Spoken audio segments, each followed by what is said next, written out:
Yo, yo, yo, what's up, everybody? Thank you for tuning in to yet again another fantastic indie creator interview. It's your Cape Crusader Cody, and we're keeping it geekly with our new guest, Bwillett. We're here to break down Villains Dress Better, which is publicly debuting April 7th on Global Comics and a couple other sites as well. But before we dive too deep into that, Bwillett, welcome to the stream. How are you doing today?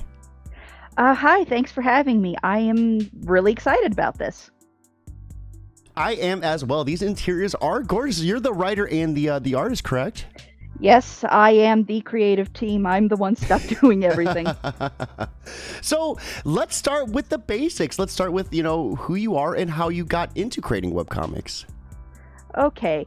I've been doing webcomics for about 20 years now. I started back in high school in 2003 because I was a huge, mega fan of Cardcaptors, which was the English dub of Cardcaptor Sakura. And when the series was canceled by Warner Brothers back in 2002, I was heartbroken because the final episode ended, a spoiler for a 20-year-old cartoon, that ended with the main character, Sakura, saying goodbye to her friend that she realized is her true love. In the dub, it was Lee. In the original, it's Xiaolan. And when that series ended, I was so mad that I decided, you know what? Screw this. I'm going to have a story about, her kid and her adventures as the card captor. And I'm going to make sure everything is awesome. And for 4 years on my fan site, I ran Card Captor Tarika, which is actually turning 20 years old in September. Congratulations on that. That's awesome that, it was disappointment in how the series ended, kind of catapulted you just to get the thing done yourself. So how long did that series run for? About 4 years. That's awesome. That's awesome. So what other series did you start to develop? Because you created a handful of series, if I'm not mistaken, right? I have. When I finished Cardcaptor Tarika, because originally it was a hobby. When I was in high school, I was actually aiming towards being a biologist. I was taking advanced science classes. I was actually, I pretty much finished my science requirements for a high school degree before I even started high school. So I was getting ready to do the advanced classes, the AP biology classes, and I kind of had this crisis of, oh no, I really love animals. I don't have the heart to actually dissect them to study them. Oh my so goodness, that kind of derailed that plans. And I remember the first time in high school, when you had to dissect the cat. I couldn't. I love cats so much, and I'm like, I can't do this. You're making me do this? Exactly. And I understand the importance of, understanding anatomy and stuff, but for a high school class, it just felt so, such a waste of life, Yes, yes. Yeah, in college it makes a little bit more sense, but like I said, I just had that uh-oh moment in high school and had to change tracks. And so for my senior thesis project, I actually submitted a pitch to Tokyopop. I partnered up with one of the artists who was getting an original English manga published at the time. I emailed her and asked, hey, I'm doing this project, and, could I talk to you about you doing your manga? And with her, I pitched something to Tokyopop. They didn't accept it, but they gave me a lot of positive feedback. And I decided, you know what? I love this. I'm going to do it professionally. So when Cardcaptor Tarika finished in about my second year of college, I decided that I was going to do original stuff. And my first original series was a magical girl manga called The Sorcerer's Apprentice. So how long you had another one too, Midnight Menagerie, if I'm not mistaken, that ended up running for 10 years? Yeah, it's still ongoing. Wow. So give me a little bit about that first series that you mentioned, then let's dive into Midnight Menagerie as well. Yeah, The Sorcerer's Apprentice, at the time there was a lot of problems in the anime industry with issues of, if you wanted stuff on TV, it was either a niche hobby where you were spending, $30 for 4 episodes of a TV show, or everything was edited to hell and back to be published on, or not to be published, but to be aired on TV. Hmm. And I was worried that anime fans were going to miss out because, all the stuff that was edited for TV, you were starting to get less and less edited stuff. But it was kind of that gap where you weren't having animes for kids, especially for girls. So my idea at the time was to do an Americanized magical girl story. It was set in Connecticut. It was about a high school girl who gets magic powers when she tries to return a lost ring to a museum. The ring happened to have the soul of an ancient French sorcerer, as well as a bunch of monsters he sacrificed himself to defeat. And when she put on the ring, through shenanigans, she accidentally ends up releasing the monsters and has to learn magic from the sorcerer in order to defeat them and keep people safe. I love it. I love it. That's awesome. And I love how it was in response to kind of fulfill a niche that wasn't being met at the time. Yeah. I mean, the world has definitely changed from when I first started Sorcerer's Apprentice, and it's actually really, really awesome to see all these creators hybridizing between, creating stuff based off of the animes and things that they watched as a kids and giving it to a new generation, and how the new generation is just devouring all the different comics. And I got to tell you, that just makes me feel so warm and fuzzy.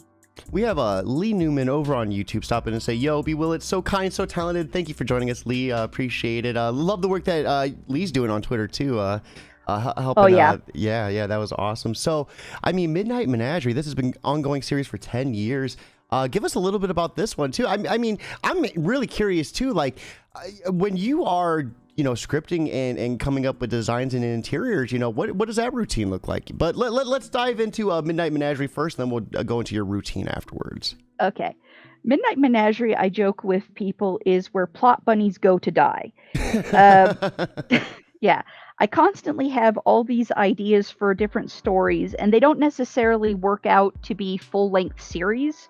So over the years, I just had like this stack of different ideas, and I decided I had to do something with them, or I was going to, go a little bit nuts with it. And what Midnight Menagerie is kind of my tribute to EC Comics. EC Comics were mostly just short stories tied together with the Crypt Keeper, the Vault Keeper, and the Old Witch. And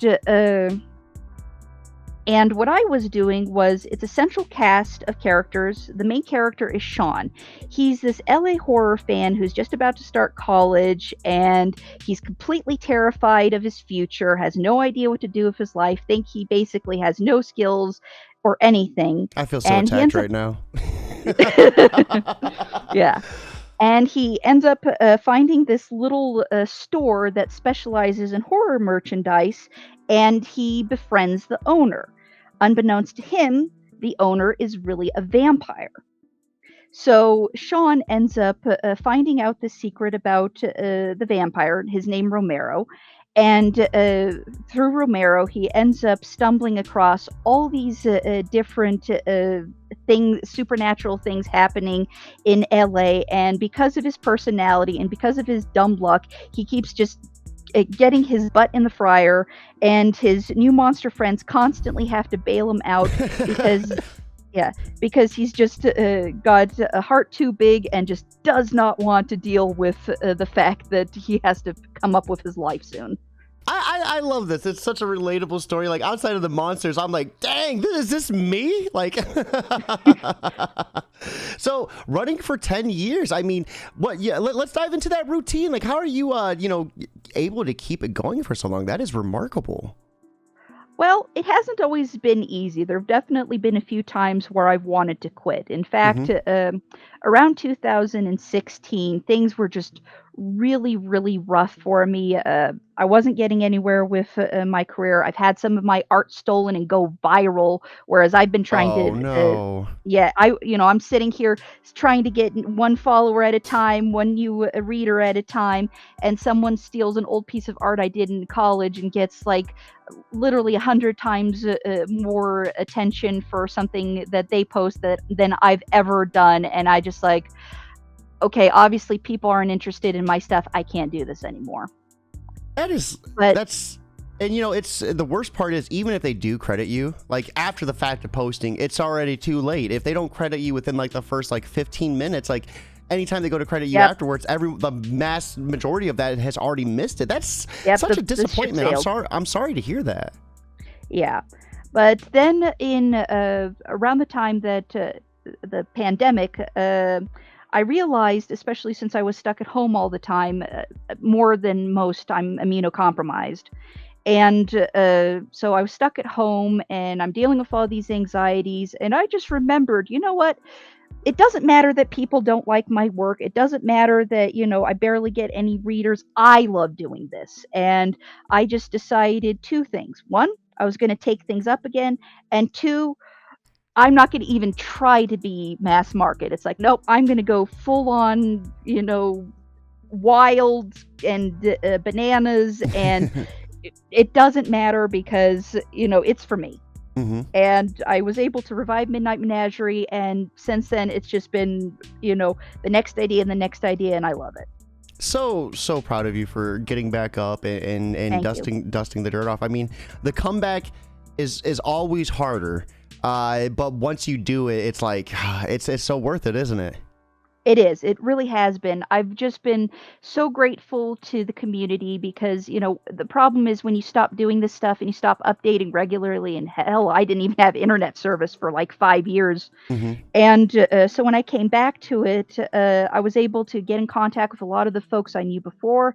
And since then, I've made new friends and know new people. And it's really been a wonderful experience. And I'm just so happy about it.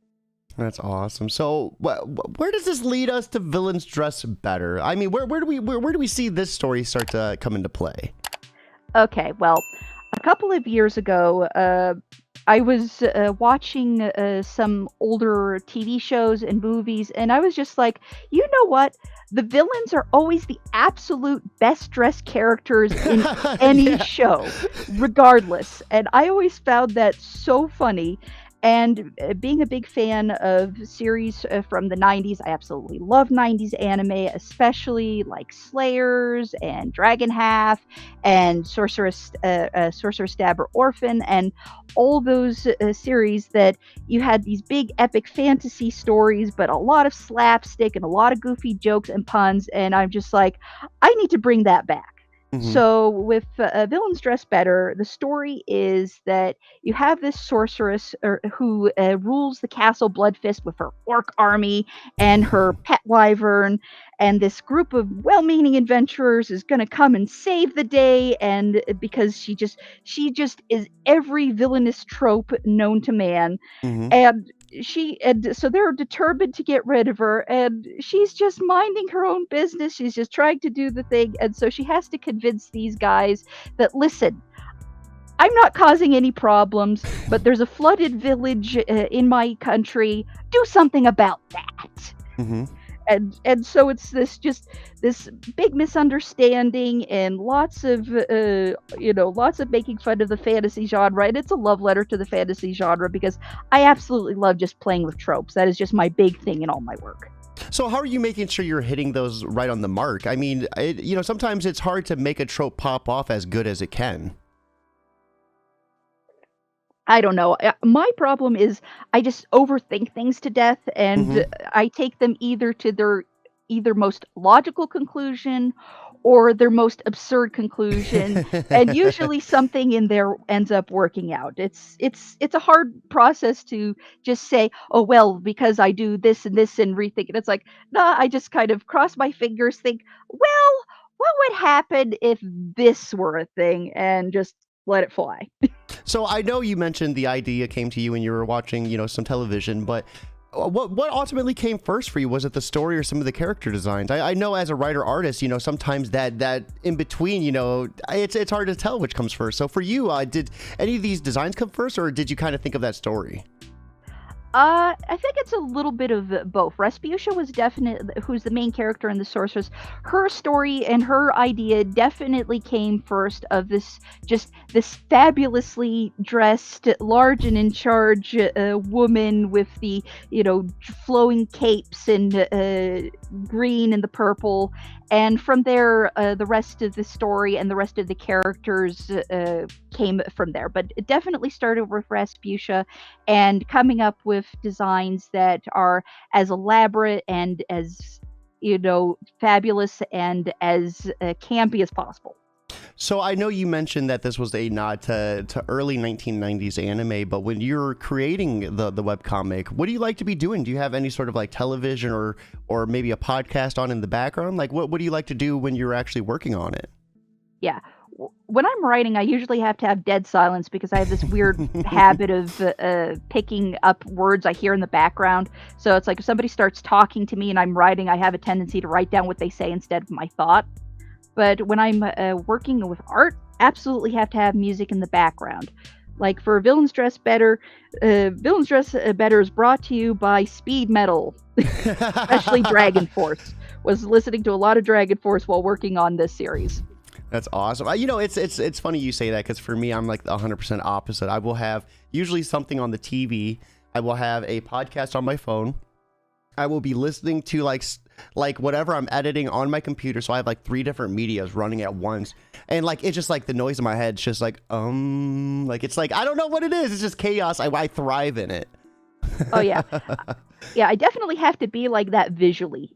Sounds not so much, but if I had to like work in a boring office with beige, I would just be so depressed. My house is definitely splattered with figures and posters and paintings and plushies all over the place in order to keep inspiring me. That's why I had to like decorate my area too. You never realize like how much a boring area really impacts your workload, like your ability just to get it done. Coming in and seeing a lot of different flashing colors and stuff, I'm like, ooh, let's go. So we have this debuting April 7th, 2023. This is coming up, in a week or two. We have the link right here, guys. You can go to Global Comics right now and follow Bwillett Comics to be notified when this goes live. What other platforms can we expect this to come out on? Well, right now I have early access for folks that can start reading the story if they support me on Ko-fi. Ko-fi.com/Bwillett Comics, all one word.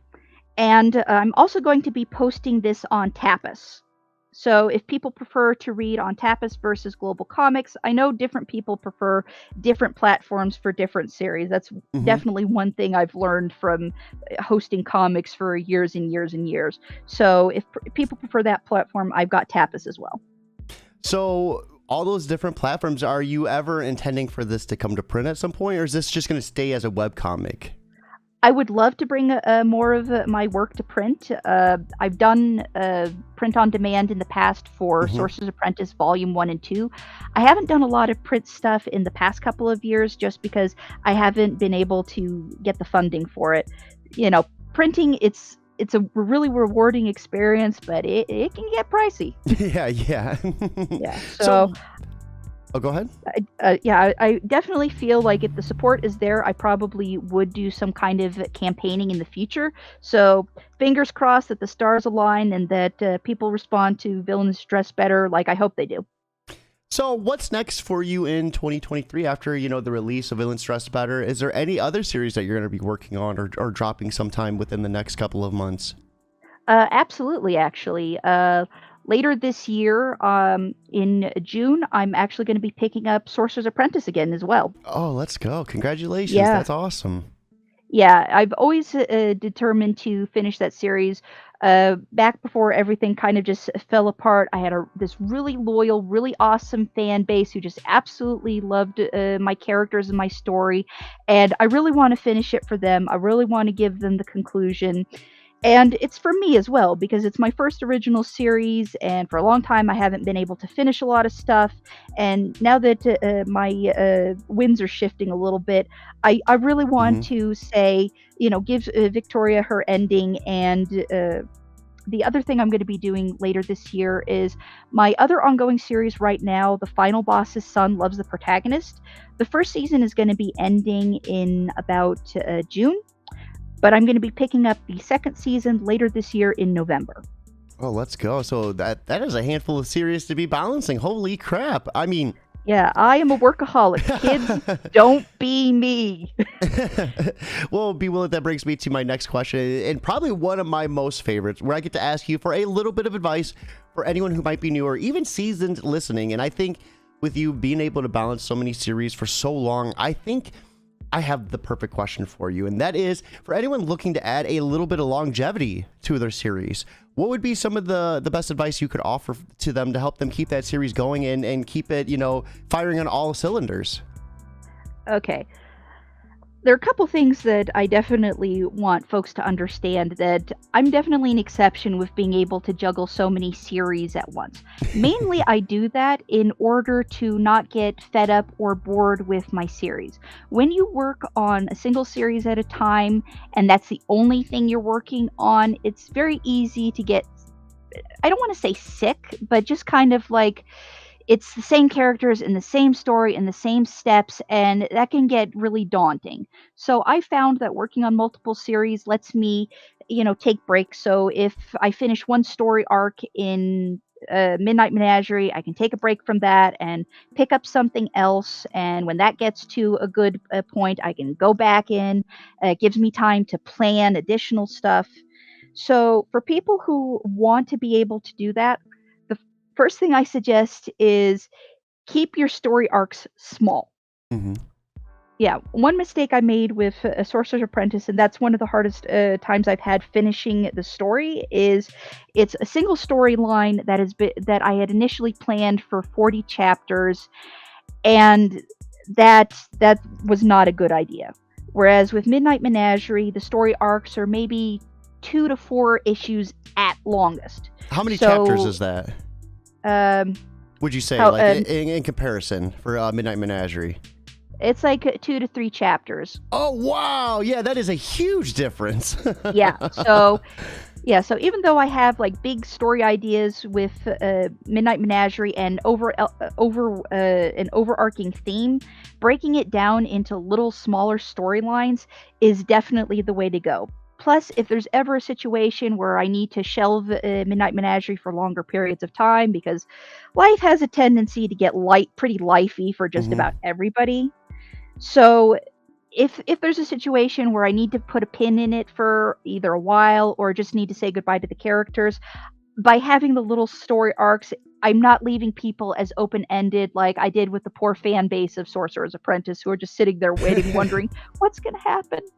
It's been 80 years. Having that many chapters, too, it has to be like, excuse me, it has to be almost like a self-imposing barrier. Like, it's like you have so much to work on, and it's like working against you almost, it feels like. Exactly. And I know that a lot of webcomic artists especially have these really epic stories in mind, and those are fantastic. Don't lower the epic. Just, compartmentalize the epic into chunks and steps, so that way you don't burn yourself out or end up biting off more than you can chew. So if I could tell baby Bwillett, back then, break it down more so it's easier to manage, and also don't overdo it. The reason I had it at 40 chapters was because my intention was to try to crank out a 30-page chapter every single month. And unless, you've got a team working with you, even if you're working in black and white, that's just not realistic. That's just not feasible. Yeah, most of those studios have assistants and teams of 10, 20 people to help them pump that out every week or every month. We have Clark Griswold. No kids, definitely be willing, work hard. And then Lee Newman, excellent advice. Yes, absolutely. Thank you so much for swinging by. This has been a fantastic chat. Everyone watching, I hope you all have a lovely Friday. Make it even better by going to Global Comics right now and signing up right now to follow Bwillett Comics for when this drops. It's going to be debuting April 7th, so do not miss it. With that being said, it is time for us to wrap up. You all have an awesome day, but most importantly, guys, keep it geekly.